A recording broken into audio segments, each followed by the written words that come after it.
Tonight, we're at the Italian American Cultural Center in New Orleans, and we're honored to have Dr. Maria Falco, who is the Woman of the Year, to speak to us. Doctor, welcome to the show. Thank you so much. And by the way, I brought with me my cousin, Thomas Barbieri. He came all the way from Florida just to be with me tonight, and his wife, Lena. Thomas and Lena, welcome to New Orleans. I came down here to teach at Loyola, and then I went up to Indiana for 7 years to be academic vice president there after being dean here at Loyola. And then I decided I was going to retire down here because I loved it. The most important thing is that people read and write and study and learn everything about themselves and about the past and about the future. You can learn about the future. You just project into what you want to do, what you want to see happen, and then do it. Now, languages. You have 6 languages? I did my PhD dissertation in 6 languages. Yeah. And language is obviously key. Oh yeah, because you have to know how to read and write. I mean, the nuns required me to study Latin for 4 years. I had 4. All right, Latin, French for 2, German for 2, ach du lieber Himmel. French, Spanish, Italian, German, English. What was the last one? I can't remember. Latin. You did it in Latin? Oh yeah, the research for the PhD dissertation got into Latin. So it's still there. I was with the Women's Caucus for Political Science, which was something else again.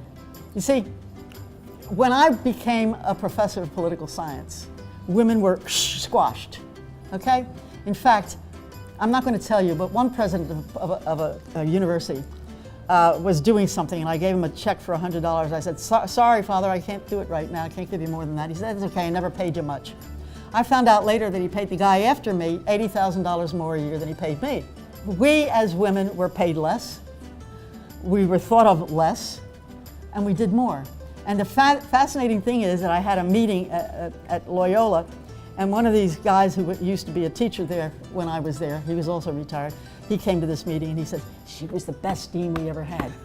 And I said, and the guy who was doing the interviews, he said, why did he say that? And I said, well, I started the faculty handbook.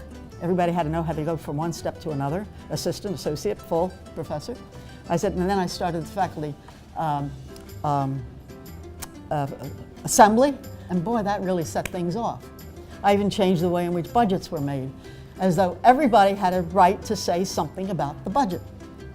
That just about knocked the hell out of everybody, because it gave the faculty a say. In other words, I'm not just dean sitting on your head, you are coming forward. This was cutting edge at the time. Yes, this was very cutting edge, and the fact that a woman should do it was, yes. Oh God.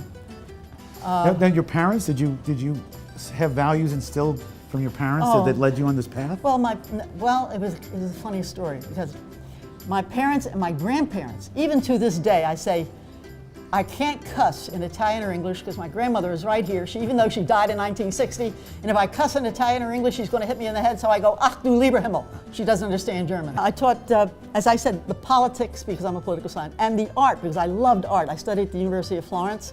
I fell in love with Italian art. It was incredible. You cannot go to Florence and not fall in love with Italian art. When you taught Italian history, you gave the purpose, why it happened.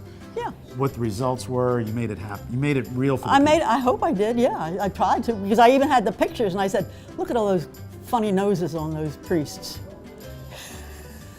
Do you have any? On those cardinals and all those funny noses. So the humor. Yeah. So if you were passing something on to the Italian, it's keeping the Italian humor. Yeah, absolutely, absolutely. The tenacity of your grandmother with a little bit of humor. Geez, yeah, my grandmother, she was so tenacious, wasn't even funny. And you have it too. Well, I hope. Okay. Dr. Falco, I want to thank you again for being on Awe News. We're having a great evening at the American Italian Cultural Center in New Orleans. Thank you. Thank you. Oh, thank you for inviting me, and I'm delighted to be your guest. And I look forward to seeing it. It's been great.